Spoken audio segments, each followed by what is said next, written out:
ಇವತ್ ಬೆಳಿಗ್ಗೆ ಬ್ರೇಕ್ಫಾಸ್ಟ್ ಮಾಡ್ಕೊಂಡು ಸ್ಕೂಲ್ಗಂತ ರೆಡಿಯಾಗಿ ದೇವ್ರಿಗೊಂದು ನಮಸ್ಕಾರ ಹಾಕೊಂಡು ನಾನು ಜಾಗ ಬಿಟ್ಟೆ. ಹೋಗೋ ದಾರಿಯಲ್ಲಿ ಒಂದ್ ಕಡೆ ಪೆಟ್ರೋಲ್ ಹಾಕ್ಸ್ಕೊಂಡು ಹೋಗ್ಬೇಕಂದ್ರೆ ನನಗೆ ಸಿಕ್ಕಾಪಟ್ಟೆ ಖುಷಿ ಆಗ್ತಾ ಇತ್ತು.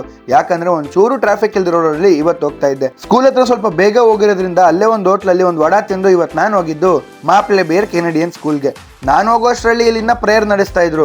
ಸೊ ಪ್ರೇಯರ್ ಮುಗಿಯೋವರೆಗೂ ವೆಯ್ಟ್ ಮಾಡಿ ನಾನು ಮಕ್ಕಳಿಗೆ ವಾರ್ಮ್ ಅಪ್, ಡ್ಯಾನ್ಸು ಮತ್ತೆ ಒಂದು ಗೇಮ್ ಆಡಿಸಿ ವಾಪಸ್ ಬರ್ಬೇಕಾದ್ರೆ ಫನ್ ಆಕ್ಟಿವಿಟಿ ಮಾಡಿಸಿ ಅಲ್ಲಿಂದ ಜಾಗ ಬಿಟ್ಟೆ. ಬರ್ಬೇಕಾದ್ರೂ ಅಷ್ಟೇ ಟ್ರಾಫಿಕ್ ಒಂಚೂರು ಇರಲಿಲ್ಲ. ಹಂಗೆ ಹೊಸಕೋಟೆಗೆ ಬಂದಾಗ ನನಗೆ ಇಲ್ಲಿ ಯಾವುದೋ ಸ್ಪೋರ್ಟ್ಸ್ ಆಡ್ತಾ ಇದ್ದಿದ್ದು ಕಾಣಿಸ್ತು. ಏನಂತ ಹೋಗಿ ನೋಡಿದ್ರೆ ಇಲ್ಲಿ ಹೋಬಳಿ ಮಟ್ಟದ ಸ್ಪೋರ್ಟ್ಸ್ ನಡೆಸ್ತಾ ಇದ್ರು.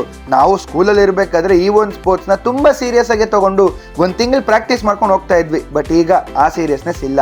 ನೀವು ನಿಮ್ಮ ಸ್ಕೂಲಲ್ಲಿ ಇದ್ದಾಗ ಯಾವ್ದಾದ್ರು ಸ್ಪೋರ್ಟ್ಸ್ ರೆಪ್ರೆಸೆಂಟ್ ಮಾಡಿದ್ರಿ ಅಂತ ಕಮೆಂಟ್ ಮಾಡಿ. ನೆನ್ನೆ KR ಪುರಮಲ್ಲಿ ತಂದಿದ್ದ ಬಟರ್ ಫ್ರೂಟ್ನ ಇವತ್ತು ಜ್ಯೂಸ್ ಮಾಡಿದ್ರು. ಜ್ಯೂಸ್ ಕುಡ್ಕೊಂಡು ನಾನು ಹೋಗಿದ್ದು ಪಶ್ಮಿನ ಅಪಾರ್ಟ್ಮೆಂಟ್ಸ್ ಹತ್ರ. ಇಲ್ಲಿ ಒಂದು ಸೆಷನ್ ಮುಗಿಸ್ಕೊಂಡು ಅಲ್ಲಿಂದ ಸೀದಾ ವಾಪಸ್ ಮನೆಗೆ ಬಂದು ನಂದೇನ ಏನ್ ಮಾಡ್ದೆ.